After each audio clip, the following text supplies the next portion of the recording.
How you doing, brother Anthony? We are washing clothes. Brother Tariq, can I ask you a question? If you had to peer support Michael Vick when he was going through his problems, what would you have done? Wow, that's a good question. All right, I'm not going to. It's not that I'm not answering your question, but how did you feel when you had to walk away from construction? How did you feel when you couldn't get a job? Well, brother Tariq, well, I remember. Well, no, brother Anthony, I want you to tell me now. I'm your peer supporter. I want you to go back to the day that you knew what was happy, so I can help you. Okay. Well, my wife, I found out that she was pregnant in 2002. I think it was right after her birthday. And it was right after her birthday. I think it was like in October, November. I was working, I was working construction. I was a heavy equipment operator. I loved what I did. But my problem was I was still smoking weed, and she was smoking weed every now and then, and she smoked cigarettes. She was stressed out. I was stressed out. But the following year, right? I had to grade Lakewood Hospital. I had to go all the way down to South Jersey. I had to go, traveling all the way to South Jersey. And every time, I think it was a Tuesday or Wednesday, my wife had to go to the doctor. So, she had the Expedition. I had my Toyota Corolla. So I don't know if she would drive. I don't know how she got there. I'm still to this day, I don't know how she got there. But she would call me and said the hospital had to keep her. So I'm always in Lakewood. I'm all the way down Lakewood. I get the call. So I'm putting it in a grader in fourth gear. I'm trying to get to the hospital, see how things going on. So, it gets to a point where the Lord was talking to me. And the Lord said, "Do you believe in me?" At first I didn't know what was going on. I really didn't know what was going on. Then, people on the job site, I had Skip. He was my foreman. He was asphalt foreman. He had the grade. And I'm going back, and Skip seen tears come down my eyes. Skip said, "You all right?" I said, "Yeah, I'm all right. It's the Lord telling me to walk away." And I was saying, this is what I love. This is what I love to do. So I continue the job. I'm grading. And he said, "Do you love me? Walk away." And here comes the tears that come down again. I'm saying, you just want me to walk away from this? You just want me to walk away? So as I'm grading, right, and Skip was there, I stopped and said, "Skip, I got to go, Skip." He said, "All right, we'll hurry up, I said, "No, Skip, I got to go. My wife is in the hospital, and the Lord is convicting me to be by her side. He's convicting me. I gotta walk away. I gotta go see about her. You got Calvin. Calvin can finish up, but I gotta go. He's not going to bless me unless I go." So Skip says, he said, "Let me tell you something. I lost my wife. I lost everything from this construction. Go.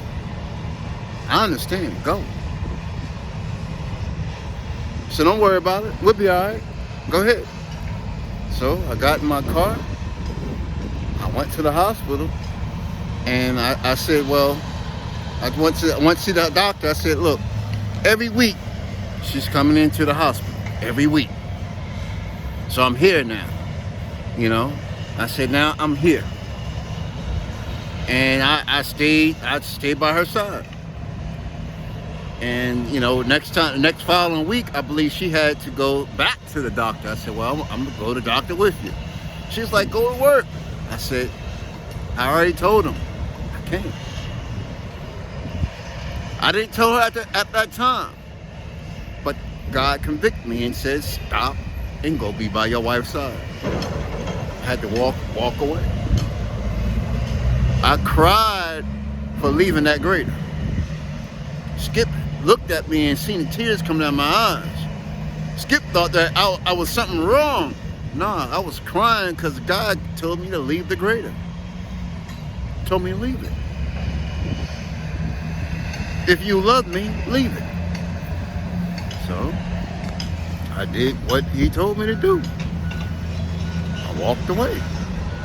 And I've been by my wife's side. I walked away in, I think it was in April,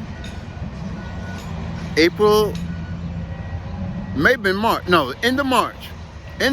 I walked away. And what happened was, while we was going back and forth to the doctor, you know, I was working some crazy hours. I couldn't do anything.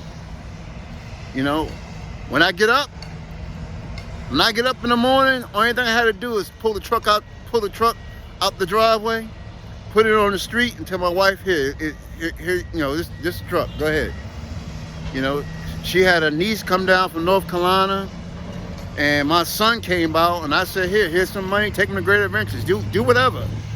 You know, I don't have time to do it. I'm working all the time. So she had the expedition. I took my Toyota Corolla, and I was going to work. And what happened was, I think it was one day, I didn't have time.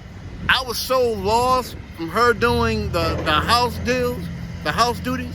I was lost. So I didn't pay no bills. I didn't know what was going on. It's not like we didn't have the money. I just didn't know what to do. Because she had everything, you know, covered. So I had to go see her what was going on, but I was more worried about what she was doing, how she was feeling. So she told me something about the electric bill. She said, go pay the electric bill. I said, I ain't thinking about the electric bill. I'm thinking about you. She's at the doctor. So we come home, the lights cut off. I said, what the hell? They said, you told me to pay the electric bill. I said, man, I pay that shit in the morning. I said, let's go get some candles. As long as you're okay, I'm all right. She's like, why didn't you go there and pay the electric bill? I said, I just thought about doing it the next day. So, lights went out, and Kaya was kicking in her stomach. She was kicking. I laid my head on her stomach, and she was kicking my face. I was like, damn, Kaya, you must gonna be a basketball player or something. I was just talking to her. Lo and behold, she says, call the doctor. I said, huh? You all right? She said, call the doctor. So I called the rescue squad. Rescue squad came, and they evaluated, said, she's in labor. I said, what? So here I am, right? The house is dark. This was like nighttime. The house was dark, man. It had no lights on, no nothing. So the ambulance came, and I said, where you taking her? Right? They had the lights on. They left before me. I put her inside the ambulance. She was in there before me. She had cut the lights on. She was going to the hospital. I had to go in the house, cut the lights off, close the door, get in the expedition, and go to the hospital. I beat them to the hospital. You hear me? And the cop said, well, you can't park. I said, man, I ain't thinking about that truck. Miss my wife and daughter inside the hospital. I said, I get another truck. And from that point on, life just started going downhill. I had to go to union meetings. So now I went to H25 union meeting. We was picking in, I think, George Farms. So now I'm starting to meet the guys. See, I never was a union guy, I was a company guy. So I started meeting the guy and they started talking to me. So I started going to union meetings. And July 1st, my father called me, he's in Virginia, and said, your son is here. Jamila said, he's too much for her. I said, why didn't she call me? I'm right here. I'm literally the next county from her. I'll take him. No problem, I'll take him. So I was packing up and the union hall said, you gotta go to Vollers on Tuesday. I think 4th of July was on Monday, so I had to go to work that Tuesday. So I said, come on, I gotta go to Virginia and pick up my son. So I went to Virginia. I took Carisha to see her mom, see everybody in Portsmouth, see her brother, everybody, right? And I said, well, I would like to stay longer, but I gotta go to work. I gotta go work for Vollers. I gotta run an excavator. So I came back. I said, here, look, you got the truck. Here's money. I gotta go in South Jersey. I work in Mercedes-Benz plant. Here, do whatever you want. I'm gone. So I was working in Vollers, doing a Mercedes plant. I was running the Cat 330, I believe it was. I had to rip the asphalt out and load trucks. Then after I do that, once I finished that job, I had to go to a big job. And this job was huge, where we had 3 pans working. I was on the D9, and I forgot it was a big job. This job was a 3-year job. That's how big it was. So I had to cut out, it was a swamp. I had to cut everything out on the D9. I had to make sure the pans can operate. We had to move X amount of dirt a day. We had to get that much amount of dirt a day. So I'm working, I knocked it out, and I think we knocked that job out a year and a half before it's scheduled. We knocked it out. Then I had to go to another job. This job was a tedious job. It was one of them jobs where it's like a swamp. So I had to work on that. So my wife called me and says that your truck is stolen. I said, man, she called me. I said, we got insurance. I didn't think about that truck. Get another one.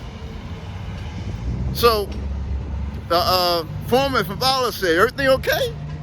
I said, yeah, she just called and said the truck's stolen. You need to go home? I said, no, I got insurance. I don't care. I just get another truck. I care less about that truck. I said, no, I'm stay here and finish. So I said, well, call the police, put a police report in, and when I get there, whatever. If you need a vehicle, I go rent a car for you. So I get there, and then it started to seep in like, damn, my truck gone now. Fuck. It started to seep in. So now I'm calling the police. I'm calling the police. My pride started to kick in, because now I got to drive my family around in my work car. My work car is where I took my work boots on the side. Always had 2 vehicles. So now I had to go rent a car. I said, it was just my pride. I said, man, I can't put my wife inside this Toyota Corolla. This is my work car. It's a car I don't wax. I don't take it to the car wash. I don't do anything. It's just my work car. It goes through mud, goes through dirt, goes through stone. It's put the key in the ignition, it goes. Rust out, all that type of car. My pride started to kick in. So So now I'm saying, look, man, I can't have you riding like this. And people like, I'm okay. I said, no, I can't have you and I can't have you riding like this. I said, no, I can't do that. So I'm going through some problems with Newark police. After 30 days was up, so I said, okay, I must gonna get a cash out. Nah, I ain't getting no money. Hold on, Brother Robinson. You mean your vehicle was stolen, insurance company didn't pay you? Nah, they didn't pay me. Did you call a lawyer? Well, let me finish the story, sir. So after that, I got frustrated. I had a couple more payments to pay on the expedition. I got frustrated and said, pump it. I'm ready to go. I'm ready to get out this state. I'm frustrated. So I went to Vilas and said, look, man, I'm going down to Atlanta, man. I can't. I ain't trying to make a payment on this truck and go buy another truck, and I got a baby on the way. No, I ain't trying to do all that. I'd rather leave the state. So they were saying, well, just let me know where you're going. I got connections. And what happened was, it was Tiny and some other guys, and they said they come in a circle, and they told me close my eyes and begin to speak some type of language. And I felt this wind come. And he said, you will never have another problem again. You part of us now. He said, now, the homies is in Irvington. And part of Newark. But mostly Irvington is mostly your family. He said, most of your family is Irvington. And he said, when you go south, you rely on the red. When you come here, you rely on the blue. When you come up in New Jersey, it's all blue. When you leave New Jersey, it's all red. And you won't never have a problem. You're part of us now. You're part of us. You branded in. So I said, okay, I was going out to Atlanta. And every now and then somebody would, do one of these numbers to me. I'm like, what the hell are you doing? Outside was a peace sign, so I'm doing the same thing. Peace. Peace. But come to find out, it was a check. They checking you. I said, okay. So I'm in Atlanta. Beautiful. I'm having a beautiful time in Atlanta. Atlanta was like heaven on earth. When I first went to Atlanta, it's where how the whites live in New York and New Jersey with the big houses. That's how the blacks live. So I'm saying to myself, that's the reason I said it's heaven on earth, because now I see my own kind progressing. I didn't see this in Jersey. I didn't see this in New York. I didn't see my own kind with Bentleys. I didn't see my own kind with mansions. So I'm coming down to Atlanta, I'm saying, okay, it's possible now. We overcome. This is heaven on earth. So I'm saying, wow, I'm starting to dig Atlanta. I said, okay. So now I'm working. Well, before I started working, I sit in front of, my wife was working before me. And I had to be in-home dad. It felt kind of strange at first, because I felt like, wow, I ain't used to this. So every now and then my daughter would, call my attention, and I said, baby girl, you playing me, baby girl. She used to put her finger inside of a book, open the book up, and she started smiling. I said, oh man, I got problems. So I used to, go to the store, and one of the ladies said, don't be afraid to chastise your daughter, because she's going to run over you. So we're in the house, we talking. I couldn't do, I had to clean with one hand. I had to hold her in one arm like this and clean. I had to cook, I had to clean. She wouldn't let me do anything. I had to hold her. I said, man, you're not going to even let me go to work. Because soon I put you down. I said, whoa, what's going on here? So me and her started getting the bond. We started playing. I started changing her diapers. When she used the bathroom, I said, you stink. You stink. I don't think. I don't tink. I don't tink. So we started having fun. So she was like my road dog. Everywhere I went, I took her. You know, so I was like, hey, you know, I said to myself, like, hey, you know, it's just me and you. So when I sent my resume out, because I seen she was working for a petroleum tanker company. She was like, I think it's a fleet manager or something like that. So I started putting my resume out. I said, you know, I got to help out financially. So I started to send my resume out in Atlanta. I started sitting in front of a fax machine. I'm faxing every construction company in Atlanta.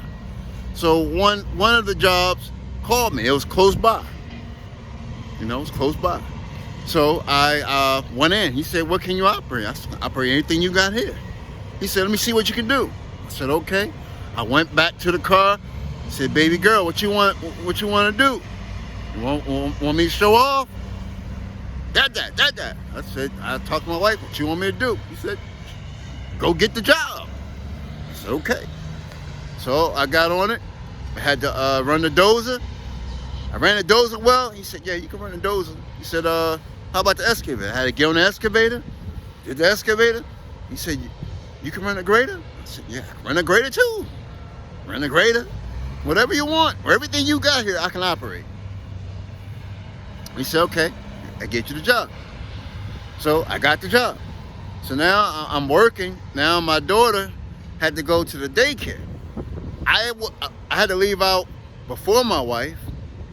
And sometimes it's only a couple of times I made it to the daycare, the person, of course you call the person that babysit.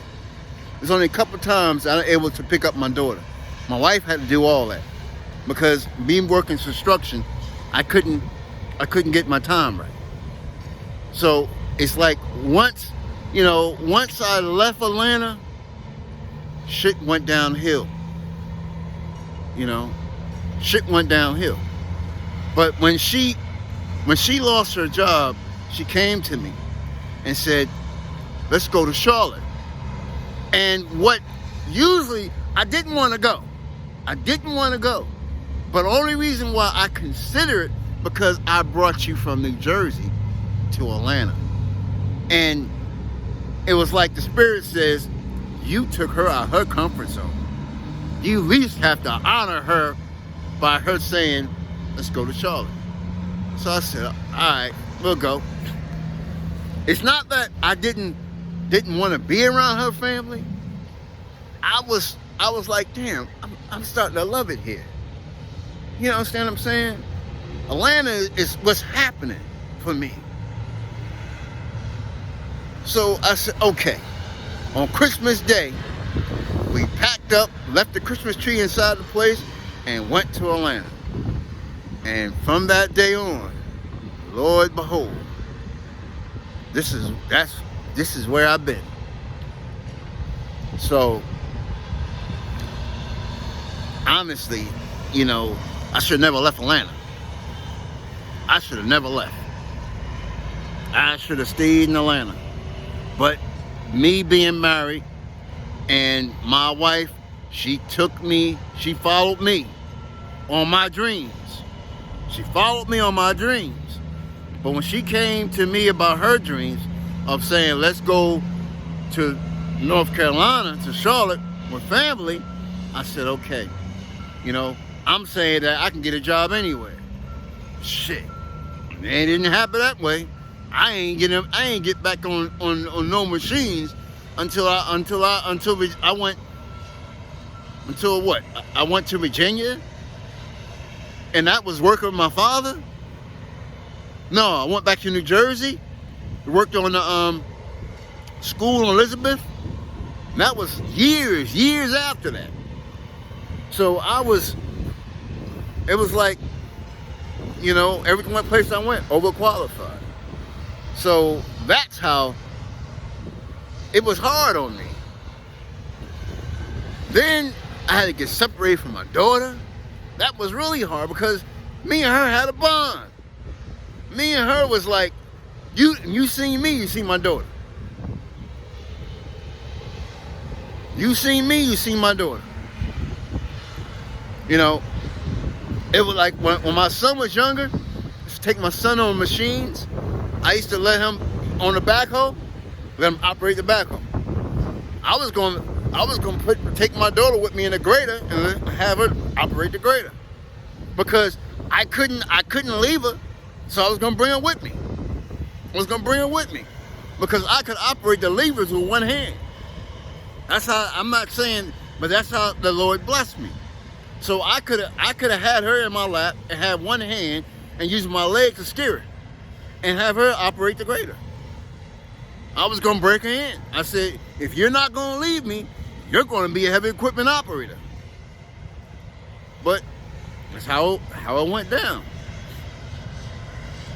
So on Michael Vick, when I asked that question about Michael Vick, I don't know. Okay, Brother Anthony. That was some good stories. Now, if you ask me how would I had to peer support Michael Vick, I would have said, Michael, first, the devil tries to stop you from your gift. Now, God gives gift and he gives talent. Because you have a talent in football that you are so strong at it, he has to come down on you. And he used something that you did in the past to bring you down. Because you was unstoppable.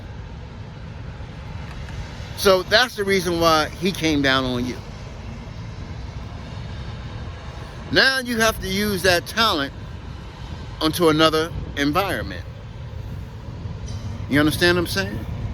You have to find something else that you're good at or what you like to do and keep doing it to become a habit and become a talent.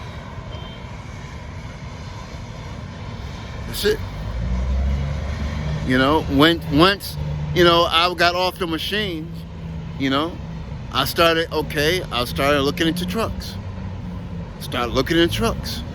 And everything that I touched, I started looking at, okay, I could do this. And just kept moving on.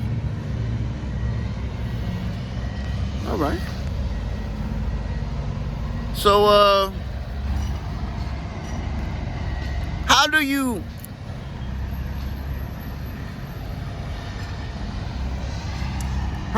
honestly feel about religion, Brother Anthony? Well, I had a wonderful Pastor Newton Pelt Sr. When he passed, I put the Bible inside his casket because I gave it to his sons because couldn't nobody else teach me the Bible. He taught me everything about that Bible. He was saying come out of religion, go into the body of Christ. I'm saying religion is belief of. Long as you believe in something, that's the stepping stones to God. I can't knock no one religion. Because me knocking religion, that means I'm saying I'm knocking your walk towards God. When I first was born, I was born to Christian. I had to walk that walk to get a relationship or understand how understand God. So that religion can help someone. So I don't knock religion. I don't come against no one's religion. I don't say this is the path for you or this is the right way. I don't put Jesus on no one. I don't put Allah on no one. Long as you believe in something, that's the first step. So I don't tend to get on religion. But why did you ask me that, Brother Tariq? Well, if you talk about what's your past, right? The reason I asked you that is because you're undecided. You know, when you speak, it's like a two-way street. You can speak happy, but soon it can be at the end of the paragraph on that page, it turns to sadness. You understand what I'm saying? When you first talk about your wife, it turns to happiness. But when you start talking about the now, it's like sadness. So that's the reason why I'm saying, what religion-wise, what are you into? You understand what I'm saying? Because when you first met your wife, what type of religion was you in? Well, that's a good question. Hold on. Well, when I used to go to church, New Vision, Full Gospel Baptist Church in East Orange. The reason I stopped going there because it was a woman that was the first woman that I lived with, and that was the last one my mom ever seen me with. Her name was Cassandra. And we used to go to that church. But I felt uncomfortable for me to go to that church and bring my wife there. You understand what I'm saying? Me and her didn't have no type of relationship. But why would I bring another woman to the church that me and her attend? I'd rather go find another church. You understand what I'm saying? Because now my wife is on my side, and she might come up and meet me. Oh, how you doing? Or her mom's, how you doing? I'm feeling like, confused. The reason I would feel confused because I would never met her if you and me would have been better. I would never met her. So now that I've met her, why I don't feel comfortable. I don't feel comfortable like that. I don't feel comfortable. So I avoided any places where me and her used to go. I avoided completely. Completely. I didn't want to say, look, me and you didn't make out, I got her now. I didn't want that type of environment. I didn't want that type of a picture. Okay? Cut it off, move on. We're on two separate countries. That was it. And hypothetically, I used to see people that me and her knew, and they used to talk to me. I was like, how's she doing? Tell her I said hello, and that's it. That's it. I would say, well, I'm married now. Because, I'm not the player. I don't cheat. I'm married now. So, it was uncomfortable for me. I never was a person that if I'm dating a woman or me and a woman if we couldn't relate, I'm not the person that come around your house with another woman. I don't do things like that. Wherever me and you did, that's what we did. That's in the past. I'm not trying to compare you. I'm not trying to bring down or start an argument or start any type of hatred or jealousy, that's not me. I'd rather just, hey man, we used to go to that movie theater. I don't go there no more. I go somewhere far away. People say, damn, why you go all the way to Perth Amboy? Why you always go to South Jersey? Why you go to Philadelphia to the movies? Because I don't want to go to the same places that I used to go with this other woman. I don't want to confront this other woman. I'm giving her that respect. Like me, what we had in the past is what we had in the past. I'm not trying to bring another woman to put her in your place. I want to start off fresh. So now I'm going to a place I've never been to, and I'm enjoying this time with her. I'm not looking my left and right like, damn, you know, me and this woman used to hang out here. Nah, I ain't like that. I want to enjoy this person that I'm with. So I go to a new environment. That was my thing. That was my thing. I never used to go to the same places. Only places I would go on repeatedly is where me and my mother used to go. Now where my mother used to go, that's where I can get myself together. Like Eagle Rock in West Orange. Me and my mom used to go there. So sometimes I might be dating a woman, I might go in that park and stop. Say, why you coming out here? It's where my mother used to go. My mom's, she used to come here. And we used to sit right here and just watch the New York skyline. But some place that me and a woman, we had a relationship where we go, nah. I ain't doing that. I'd rather start off fresh. That was just me. To this day. If I was to meet a woman, the places that me and my wife used to go to, nah, I'm not doing that. I don't compare women. I don't do that.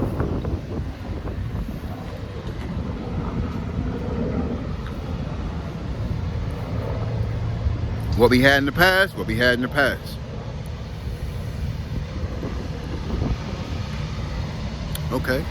Well, who is this Cassandra that you talk about? Well, I mean, she was the first woman that I moved out the house and we lived together. I mean, people thought that she was going to be my wife. Thought we was married. That's the last person my mom seen me with. When she said, take care of her. So I did the best that I could.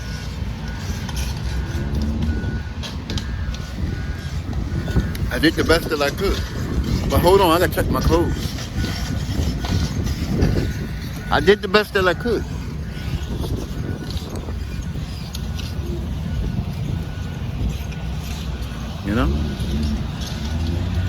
I did the best that I could.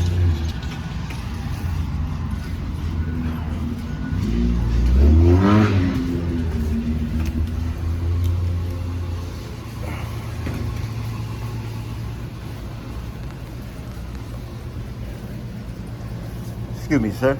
Business? It's for you.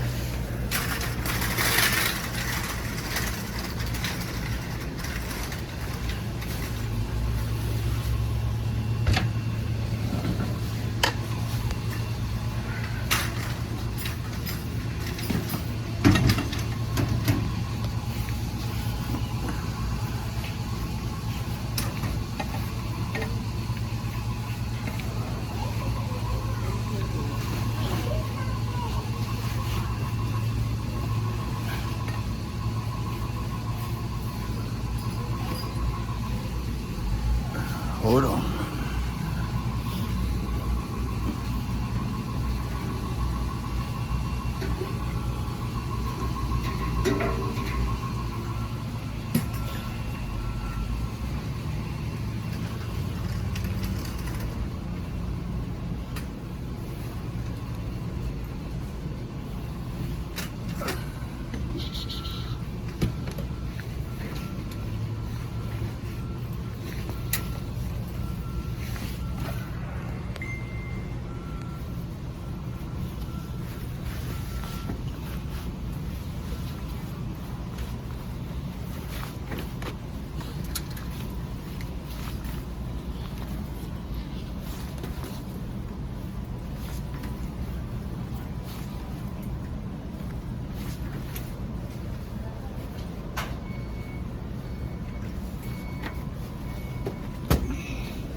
Vanilla?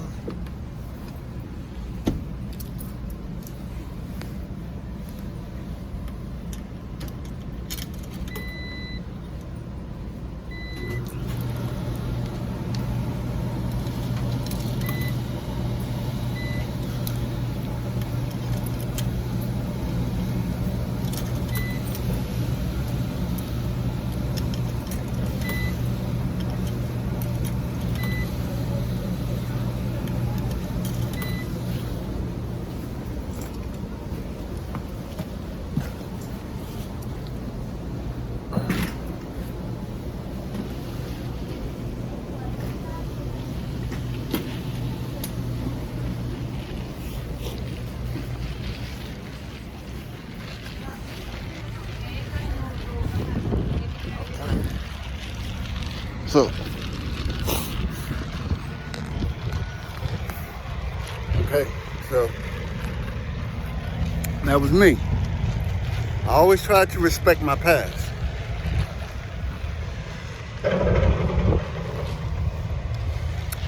All right, brother Anthony, how did you feel about Cassandra? Well,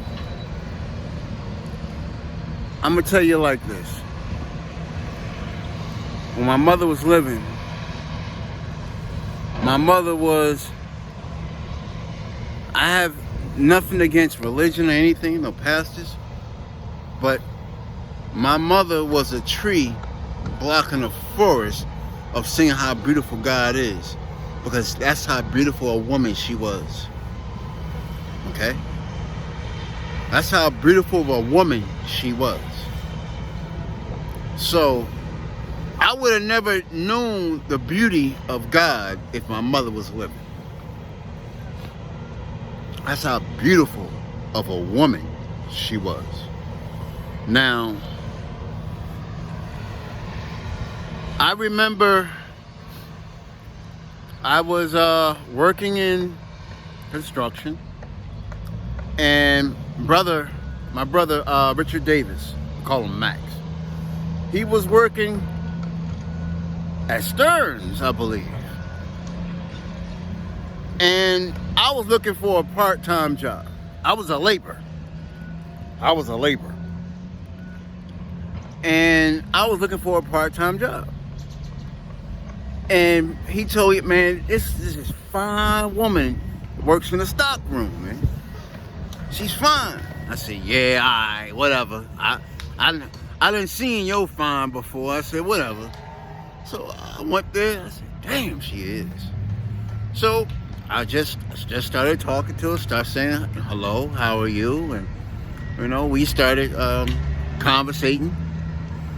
And I don't know what happened. I said, I don't know if I went to her house first or she came to my house first. But when she first came to my house, I do remember my mom welcomed her like she was her daughter. My mother treated her like she was a daughter. When my mother went to the store shopping, she got Cassandra. And I'm like, damn, Mom, the things that me and you used to do, you do with her. So I said, okay. So my mom was getting attached to her. And she was like, boy, don't you never hurt that girl's feelings. You better take care of her. I said, Mom, I will. I'll try my best. So, you know, Mom, she went to work. Now, matter of fact, it was before she went to work. It was the night before. Night before, I think Cassandra stayed over my house. She stayed over the house.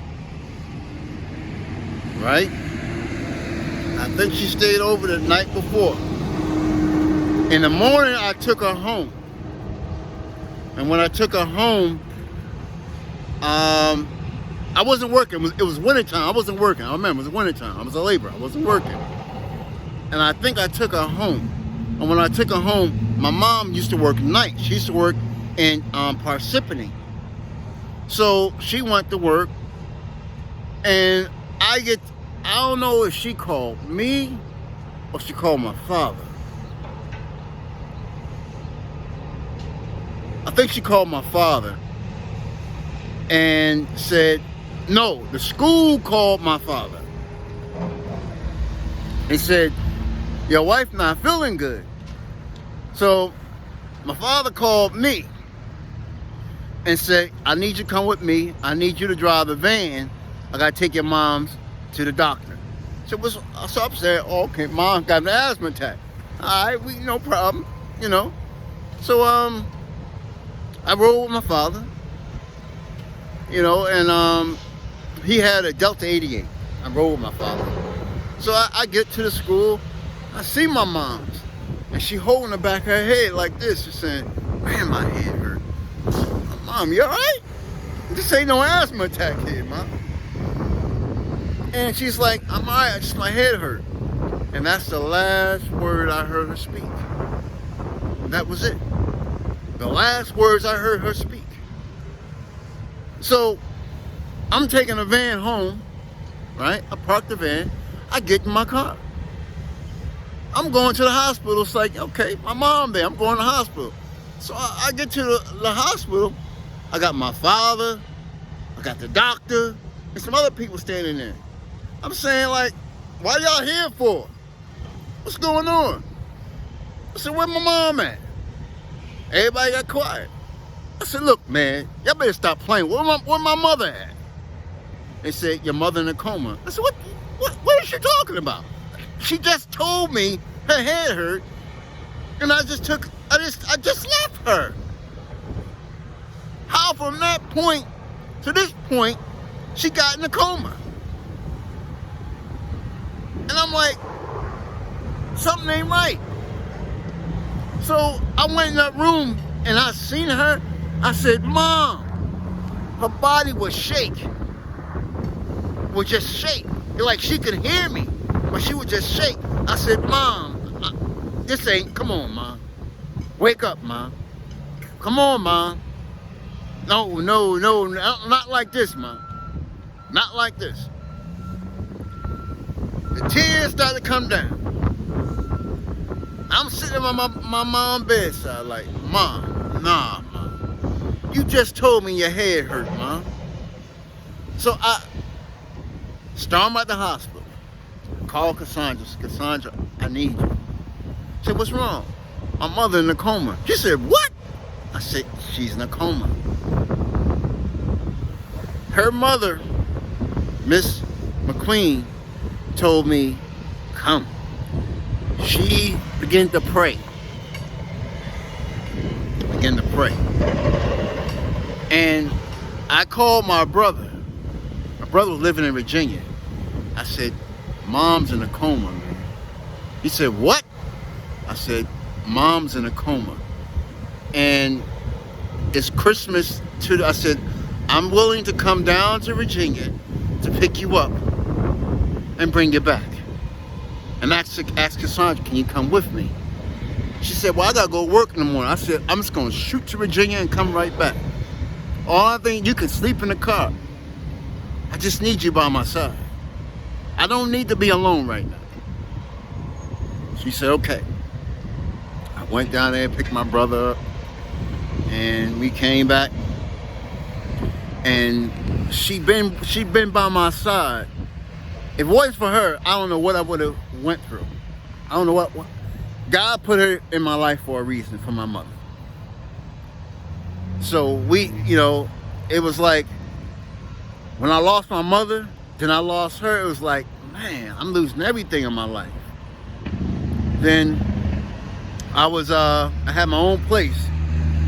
I was living my own spot. This was the first time in my life on New Year's I was by myself. I was asleep. And Minister Farrakhan came on the TV. And I forgot what he was talking about. It was Channel 13. And he woke me up and brought me into the new year. And he had me dazed. His speech was like fire. It was like fire. I'm telling you, it was like fire. It was like something that was burning down in my soul, and it just had me glued. I'll never forget that day.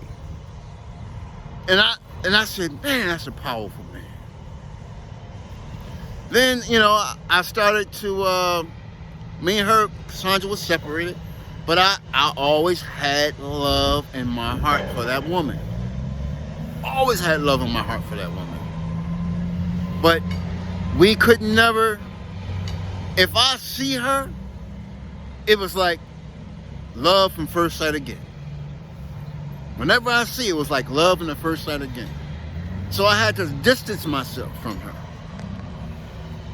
You know, and you know, we left on good terms. But then I met my wife. You know, we had ups and downs. I used to get on her. She didn't understand why I was doing the thing, because I had everyone in my life to leave me. My mother, and she was like depending on me. And I'm saying, and I was pushing her. I said, listen, I can't have you depending on me, because everything in my life right now happens to leave me. I need you to be more independent. I need you to be independent, because my mother left me, and I met her, I think, in 98, 99. My mom's died in 93. She died, she went in a coma in 92, but died in 93. So I was at that point where, you know, Mother's Day, you know, I couldn't go to church. I couldn't be around. I couldn't experience Mother's Days because it was hurting.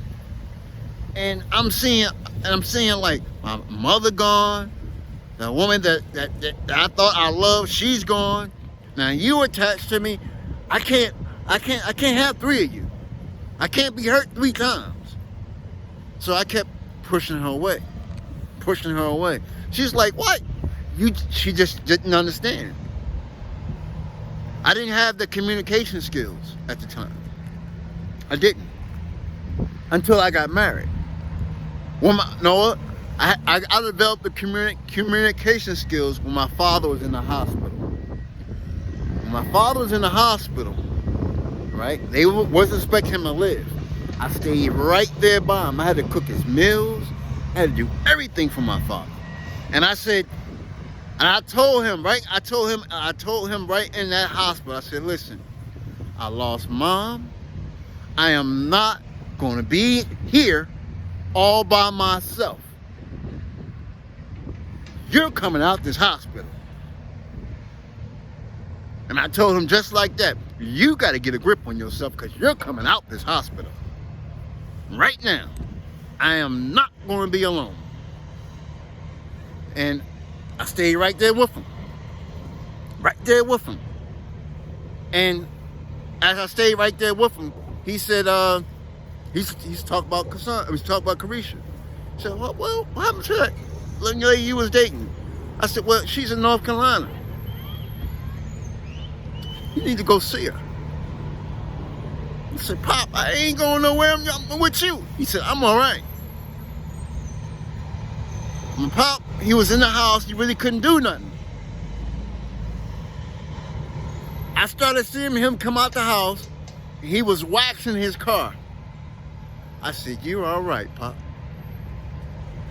I said, I'll tell you what I'm gonna do. I'm gonna go down to Charlotte Motor Speedway, and I'm gonna take pictures of the track and bring it to you. And I went down there and I seen Carisha. I said, Carisha, I need to go inside Charlotte Motor Speedway. I need to take pictures on the inside. That's when I first started to see the scope of the racetrack of Charlotte. I spoke to the guy and I said, listen, I know that y'all closed, but my father's in the hospital, and I promised him that I could take a picture of this track, and I want to bring it to him, and I want to show him that me and him want to go together. to see NASCAR.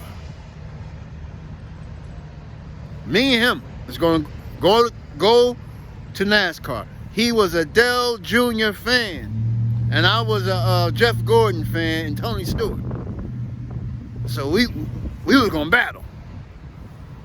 And I went there, took that track, that track was just like this on a curve.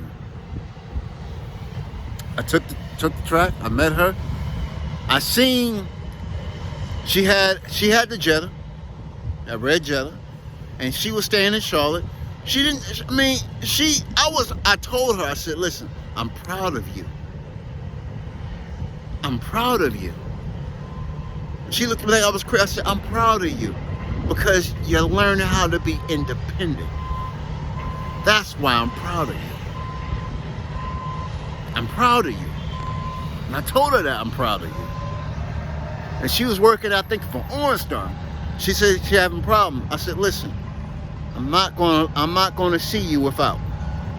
I said, you can come back to Jersey if you want. She said, well, if I come to Jersey, ain't no more games. You're gonna have to marry me. I was like, we'll talk about that. So we'll talk about that. And so behold, you know, she came to Jersey and damn, could Lord convict me to marry her. It was the Lord.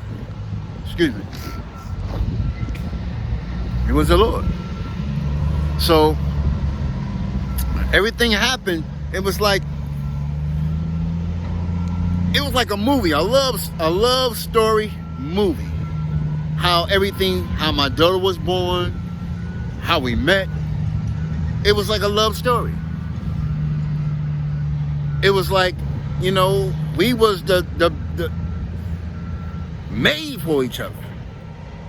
Then problems came about.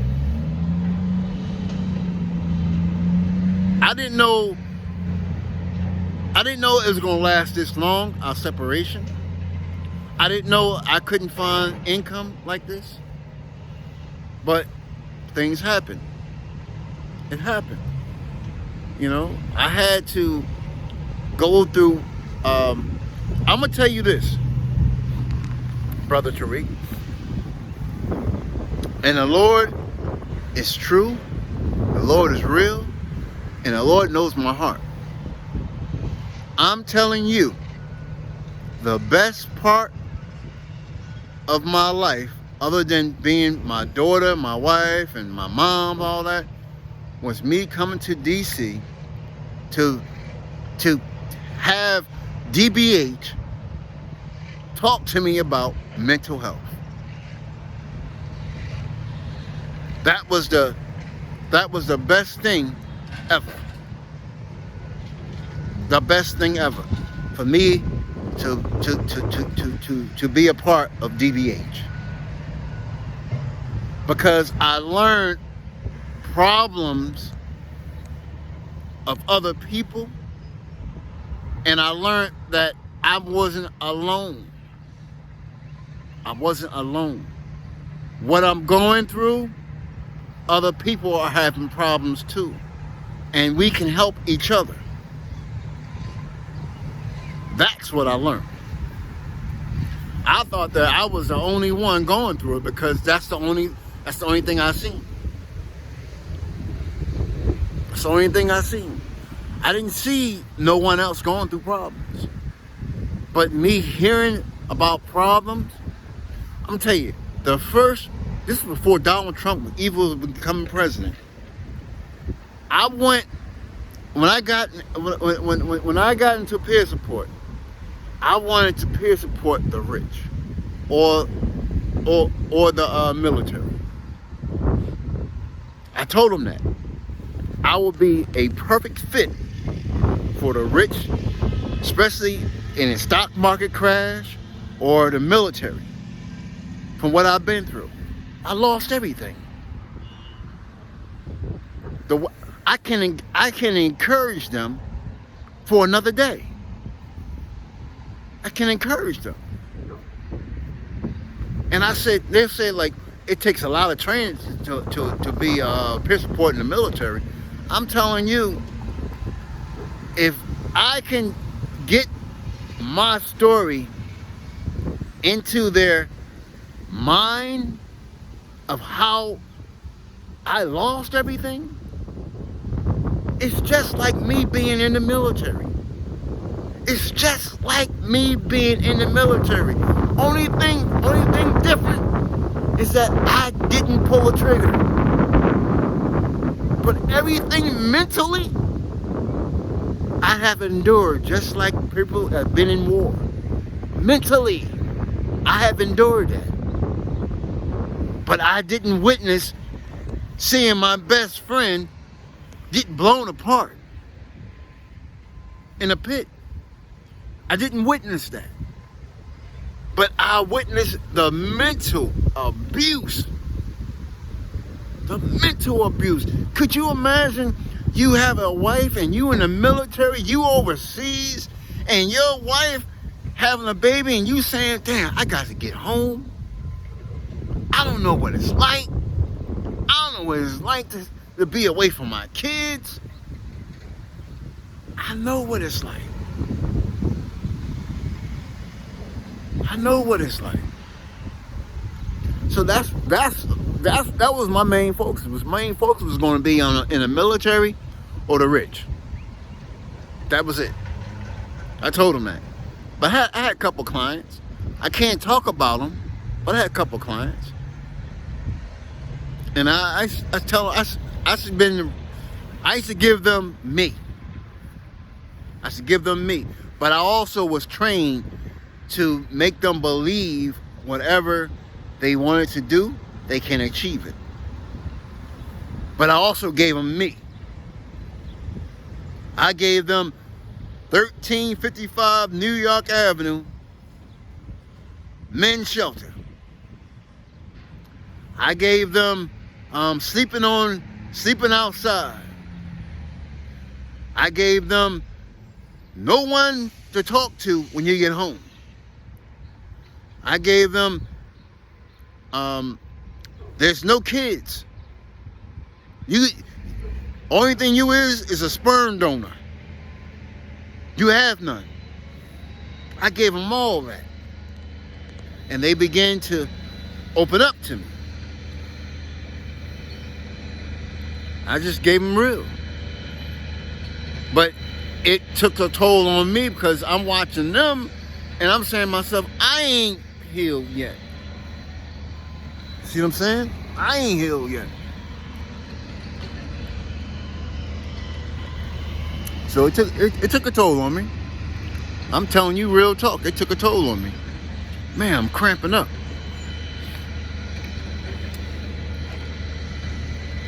I bought a meatball sub yesterday. Ate half this morning. I'm cramping up. And I gotta go to Plasma. I gotta make that soup.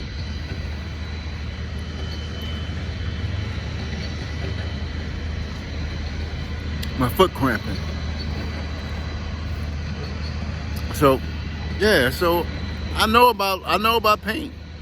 I know all about pain.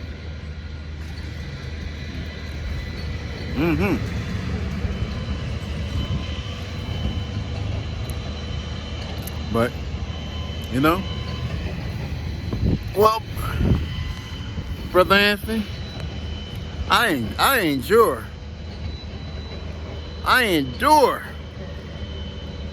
the conversations that we have.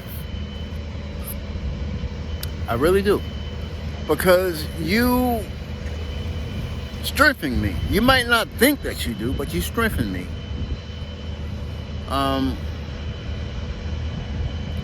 You know, you're blessed. You just don't know. You just can't see it that you're blessed.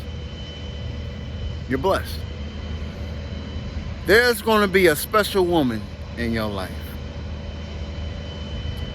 She's going to come in. She's going to turn the stormy days into sunny days.